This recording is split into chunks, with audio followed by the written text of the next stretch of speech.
સુંદર સાજી સજ્જનો, જે શ્રી કૃષ્ણનો મહિમા સમજે તે સુમતિ છે, અને જે શ્રી કૃષ્ણનો વિરોધ કરે તેને શ્રી મુખવાણીમાં કુમતિ કહેવામાં આવી છે. જે પ્રકાશનો વિરોધ કરે તે અંધકારમાં જ રહે.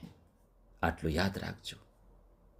જે શ્રી કૃષ્ણથી મોઢું ફેરવે તે પોતાના કલ્યાણથી મોઢું ફેરવે છે. ભાઈ, ગંગા કિનારે ઊભા રહીને તરસ્યા મરો તો દોષ ગંગાનો નથી. વાણી હાથમાં છે, શ્રીજીના મહામતીના શબ્દો સામે છે, છતાં શંકામાં પડો તો નુકસાન કોનું?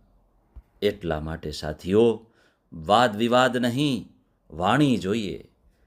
માણસ નહીં, મહામતી જોઈએ.